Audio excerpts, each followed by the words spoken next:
All right, folks. Um, Happy Thursday to you. Hope everybody had a fantastic 45-minute lunch.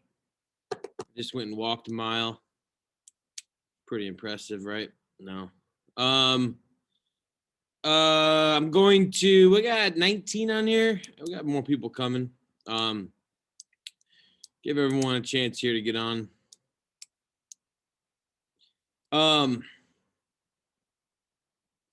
You were supposed to have completed reading questions for today.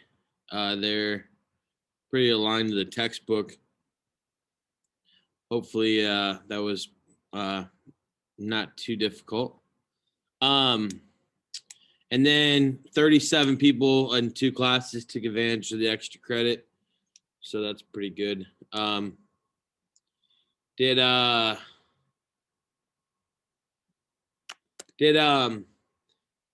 hope you guys found that video to be interesting and a little bit disturbing at the same time.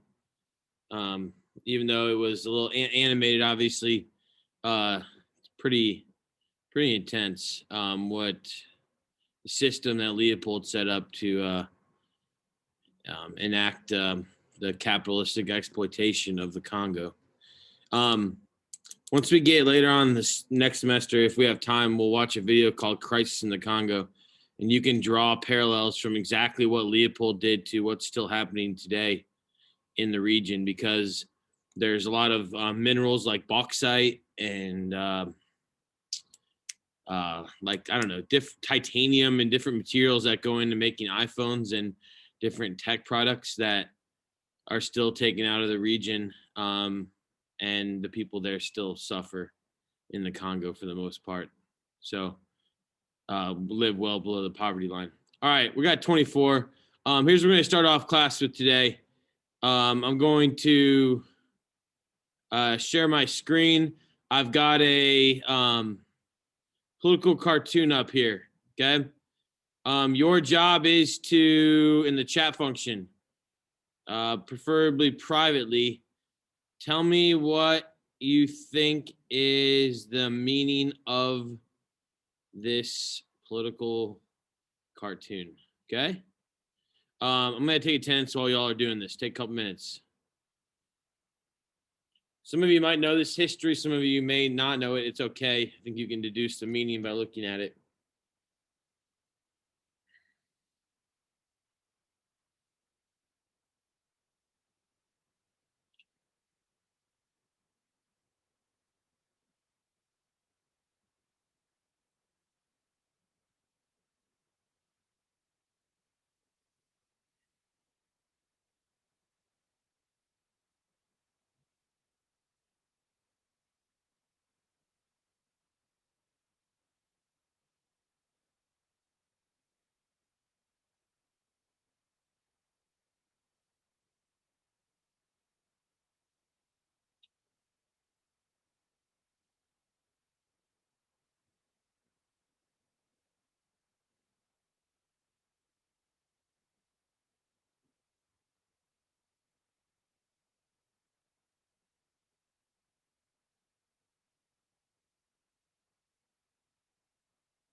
All right, so I'm reading these responses.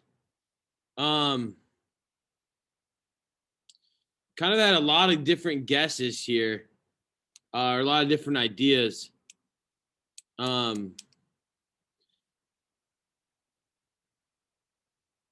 And some people kind of took it a little more literally than I think maybe it was meant to be. So let me try to explain this to you if you can pay attention here. So this is Uncle Sam here with the ruler or whatever you want to call it, this stick, right? And then in the front is Cuba, Puerto Rico, Hawaii, and the Philippines. All right. And they're all obviously racistly depicted as just brown or dark. And they're sitting in the front row in a pew. And then you've got the rest of the students wearing Western clothing, primarily white, Anglo-Saxon. Okay. And then you've got on the board, it says, England has governed her colonies whether they consented or not. And by not writing for their consent, she was greatly advanced the world civilization. And then it says the U.S. must govern its new territories with or without their consent until they can govern themselves. So this is like the whole idea of the blessings of civilization, social Darwinism. Somebody said it right, scientific interest. But I just want everyone to recognize the United States was very imperialistic. All right.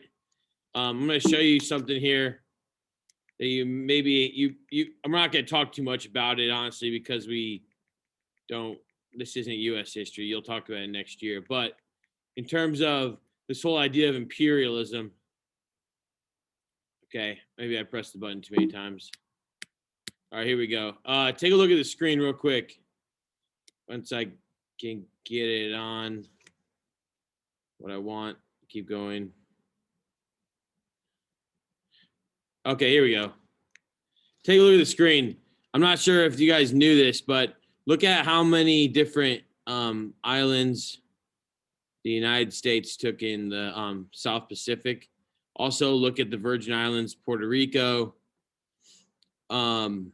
Alaska, obviously. But this was what the United States deemed as an extension of manifest destiny. Do you remember what that was from middle school? Anybody? Manifest destiny was the idea by now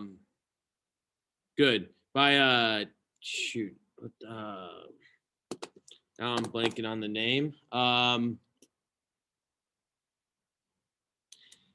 Crap. It's on the top. Sorry, that's a bad word. On the top of my tongue here. But why can't I think of the name?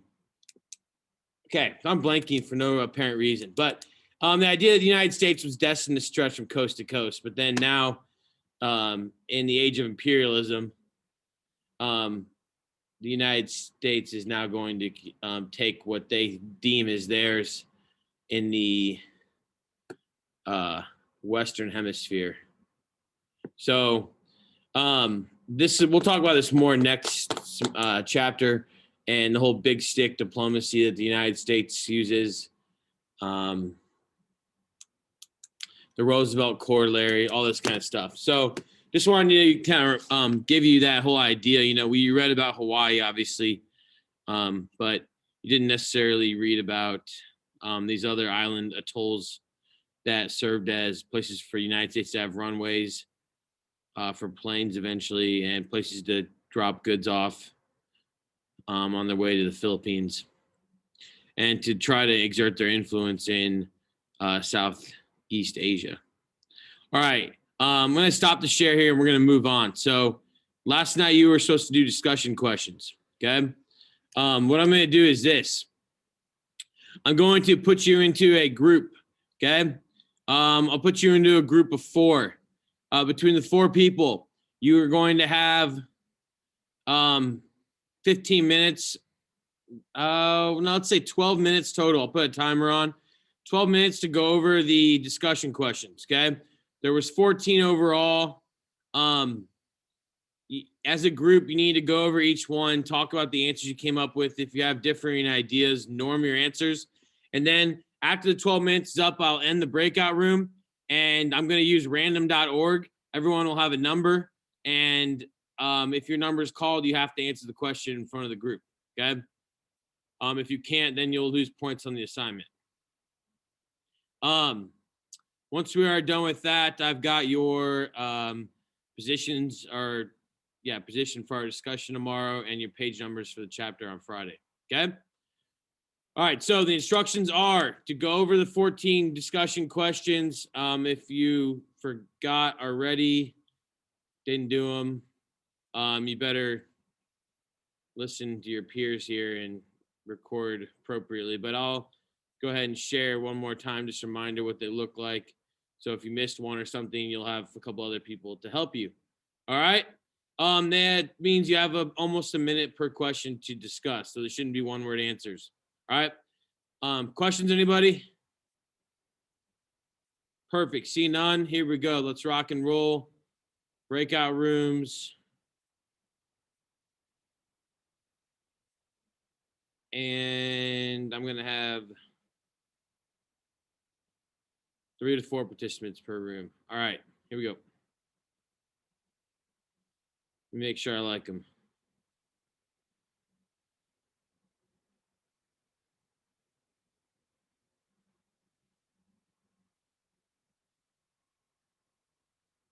Wonderful. When I come to your room, make sure that you are unmuted and you're discussing the questions. And that I don't see 3 people muted and no videos on. Okay. Doing this so you can talk. That's how you remember things.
how they're able to like mix in more with like white people and how their interaction was more accepted. Okay. So then for number 7, how did changing social relations lead to white radical supremacy? And again, so what did you guys think? I said, why are you wearing a mask? Because I'm at a library. Ah. How'd you get into a library? We had to leave our house for a little bit, so we just came here. Okay, cool. Mm-hmm. All right, I'll leave you alone. Jasmine, are you alive? Yeah. Are you participating? I didn't do them. Why not? Forgot. And then I had work yesterday and I got home really late. I forgot about it. Sorry. Okay, we gotta get on top of this stuff. Okay.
To be able to happen, and settlement colonies and tropical dependencies could not combine.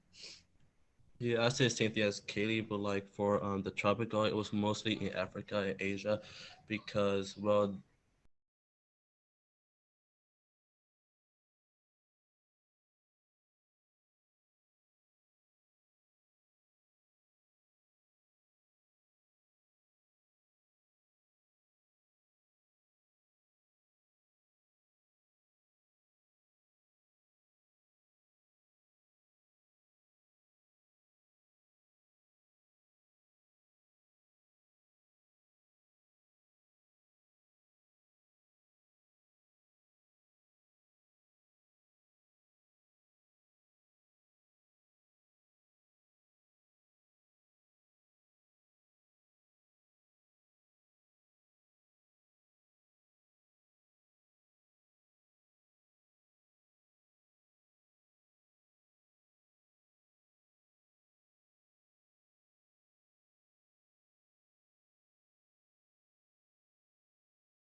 like made them work on farms.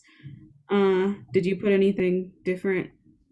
I said there was also the Boer sorry, I can't say it. The Boer Wars, where they were fighting for power over South Africa with Britain. Okay. Anything else? I didn't put anything different. Sorry, I'm trying to. Stanley, are you there? Stanley. Hello, Stanley. Yes. What are you up to? Nothing. Are you not participating? Mm. There's some very friendly young women in this group that are nice and would help you. You should participate. All right. That's good. At least turn your mic off or on so that I think you're doing something. At least play the game better, okay? Mm-hmm. Thank you. Luella, are you there? Yeah, I don't know why my camera's weird. That's okay, as long as you're there. All right. Are you guys almost done? We're on 10. Yeah. I'll leave you alone. You got to hustle.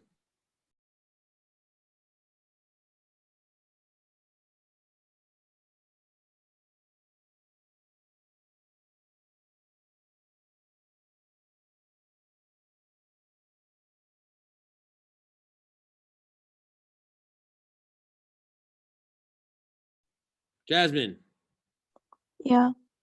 so where do you work? I work at Greek Tony's. It's a pizza shop in Carmel. Yeah, I know exactly where it is. I live about a mile from there, mile and a half. So you don't have time to do all this work, do you? I do. It's just when I got home, I had to finish my Chinese work and then I forgot to do your class. You've got a bunch of quizzes that you haven't taken and stuff too, though. Okay. My Wi-Fi's been not working today, but as soon as I figure that out, I'll go through all your stuff today or like tomorrow. All right, at least in the next couple of days, and then you need to send me when you get stuff done. You gotta send it to me. Okay, I will. Did you log in and log out of the Zoom? Is that why you're in here right now? Yeah, it was an accident. I think it kicked me out. I don't know what happened. Okay.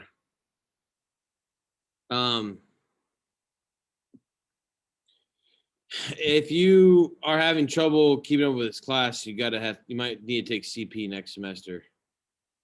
Okay. It's about 1/5 as much work. I'm not saying that you have to. I'm just saying that it might be something to think about if you're going to be working on top of doing this. All right. Yeah. So that's something that I don't know. It's up to you, but something to think about if Classes aren't usually a problem for me. It's just I've kind of been playing catch up with like all my classes. yeah. And so like it's been a bit difficult, but as soon as I get caught up, I should be on top of everything. Okay. That sounds like a plan. I need to end these breakout rooms because it's been 12 minutes. We got to go over these questions. So I'm going to do that now.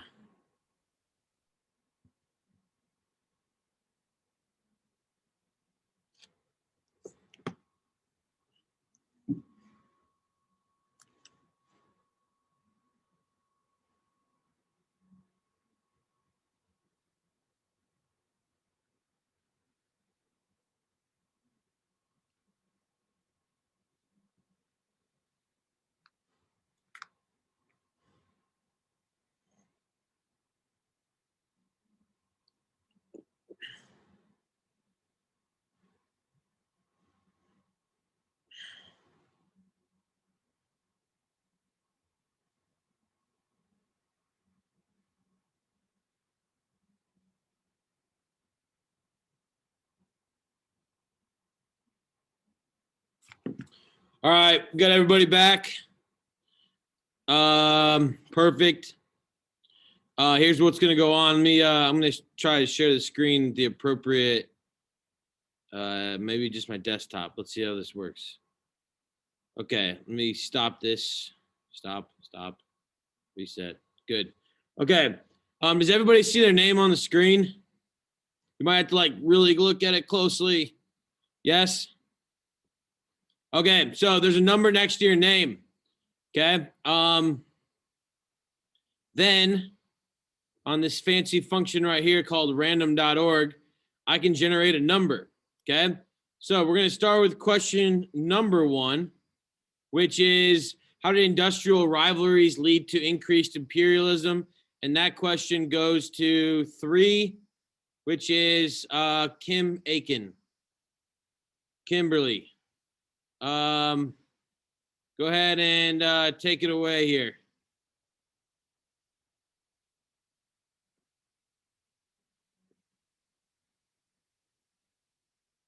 Kimberly, are you out there? Yo, maybe so. Kimberly Aiken. Well, we'll try another number. 29. That one goes to Lillian Zophian Short. Go ahead. Number 1. For this one, I said it led to increased imperialism because the rivalries wanted to be first in the economy. So they started expanding and getting more materials and control of other nations. Good. So increased industrialism led to, all right, industrialism and the rivalry to become the most industrialized country, and capitalism really led to demand for more resources, which led to countries spreading out more, colonizing more. Excellent answer. Okay, let's take it then to the next question, and that's going to be 2-6, and you get, that is Victoria White. And the question is, what changes occurred during the Industrial Revolution that made it easier for Europe to dominate Africa?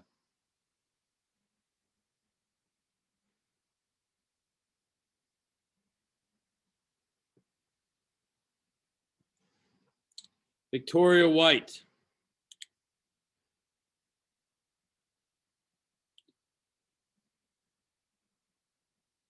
Anywhere? Any Victoria?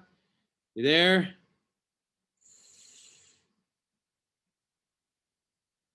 I don't think so. All right, well, the social experiment's not going very well. That takes us to 27, which is Jill Whitmore. Jill, answer the said question number 2 for us, please. She said everything was frozen on her. Oh, we had a bunch of people leave because they didn't want to play the game. That's not very much fun. Okay, I may change this number. Oh, no, I can't. Okay. 16, that goes to Griffin then. Question 2. I said they were able to make bigger and better weapons. Let's change. Okay, weapons, that's 1. There's got to be a couple other ones, though. We talked about this on Monday. I'll give you one of them. Medicine. What else? I don't have any more. That's just what I put. What'd your group come up with? Oh, I don't remember. That was the whole point of doing that. All right, so you would have also have added steamships, railroads, telegraphs, communication lines, and better harbors, medicine, and then what you said was better weapons as well. Okay, good. All right, question 3 goes to 2-9, we already got picked on once, so that's not very much fun. Random is being mean. Wow. All right, 2-5. Vincent, you got question 3, which is question 3 is, how do the maps on page 599 illustrate industrialism and imperialism? So what I put is that the stronger British, French, and Portuguese that adopted industrialism earlier were the first to colonize Africa. And later on, Africa was mostly dominated by those 3 and other industrial countries, industrial European countries. Good. Good. Okay. Question 4, explain the differences between tropical dependencies and settlement colonies. Was it possible to see both combined in some colonies? Explain. This goes to 9, which is Lily Dole. Okay, so I said tropical dependencies had a majority of indigenous populations that were ruled by European, and settlement colonies were conquered by European invaders and settled by European settlers. It was possible to have both, with a majority of indigenous populations and European settlers governed by Europeans, as long as there was a milder climate and not as much disease. Okay. So you could see the both how. You could see them combined how, Lily? Oh, you can see them combined if there is a milder climate and not as much disease. They could both there could be a large indigenous population with European settlers. Good. All right, explain how Europe, number 5, explain how Europeans set up their governing structure in the typical tropical dependency. That goes to, she 7. Kaylee. I wasn't too sure about this one, but I think it's because they when they participated in industrialism, the Europeans started ruling the non-Western peoples, and that is what a tropical dependency is, and that's kind of how it was brought about. What's the definition? What do you think is the definition of a tropical dependency? What I put is small numbers of Europeans ruling large populations of non-Western peoples. Okay, and so the Europeans, how they typically set up their governing structure was they allowed the people there, they used the people that were already there to rule, and they had very few, they imported or settled very few people in a tropical dependency. Does that make sense? Yes. Cool. Okay, good. Let's go to question 6. Explain why Asian and African colonial subjects were treated differently. This is a tricky one. And we get, it's spinning a lot. 25. That would be, Vincent, you already got called on. That's not fair. Let's get someone else involved. Ethan.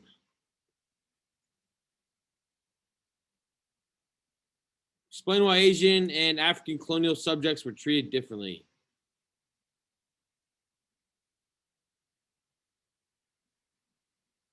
Ethan left town. Okay. So that means we got to get somebody else in. There we go to 19ers, and that's E-Ray. What do you think? I wasn't sure, but I talked about Asian and African colonial subjects were treated differently due to scientific interest, which was how the Europeans justified how they were better than everyone else. True. But remember, Asia had been discovered and not colonized, but it had been discovered, in the interior had been explored in the 1500s versus Africa, which was the 1800s. And so on a racial hierarchy list, like you said, scientific interest, Asians were considered, like even Japanese were considered half a white person. That was how racist they were. So they, and the idea was they provided more products of desire to the markets than the interior of Africa did. Okay, good answer. Let's go to question 7. How did changing social relations lead to white racial supremacy? And we got Victoria, she's not here. 20. Owen, talk to us. Okay, so I wasn't completely sure on this one, but I said social Darwinism was still on the rise, and that really only benefited powerful white males, and I think indigenous people were kind of on the flip side, the losing side of that spectrum. That's a very correct statement. Nice job. All right, DBQ chart. Colonizers versus the colonized. How did perspectives differ? Nathaniel Wilson. The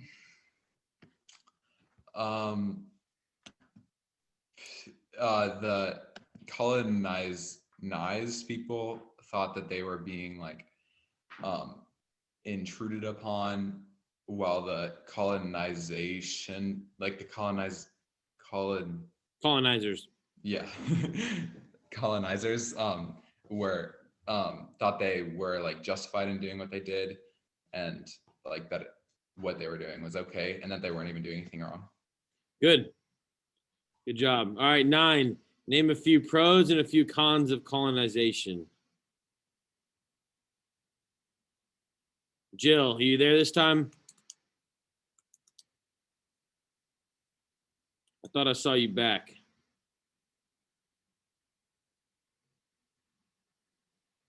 Jill, you there?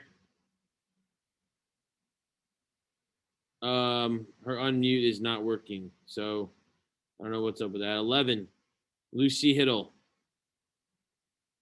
She here? Hannah, is your sister here? All right, you No, got she's it. not. Okay. So for number 9, I said colonization can be seen as beneficial and also harmful. So it's on both sides because anyways.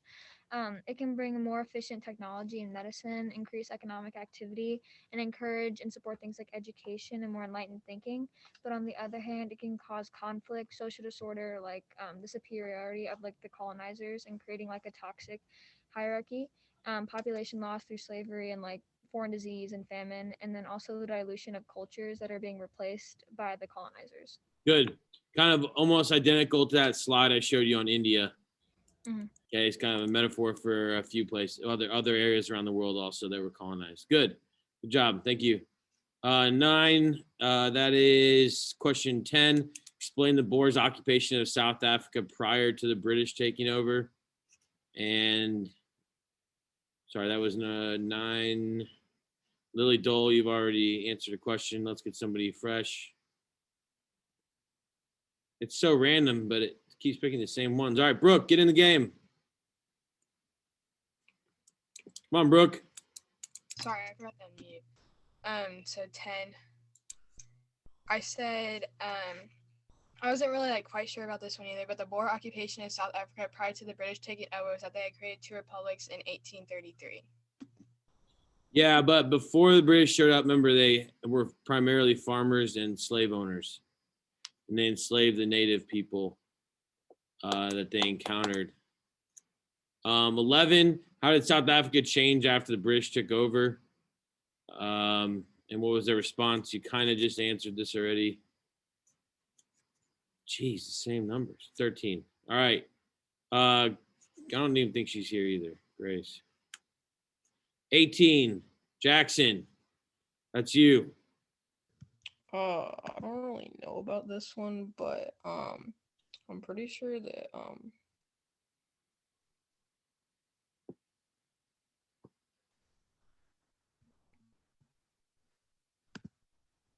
We lost you there. So for time purposes, Brooke already answered this. It became 2 republics in 1833, and then eventually, the Boers moved north, as we talked about, and that would eventually lead to the Boer Wars. I'll take 12. The outcome of the Boer Wars was that the British took over the Boer lands, and it was a very, very bloody war. 13, describe the colonization of the Maori in New Zealand by the British. This is pretty famous. 2-8.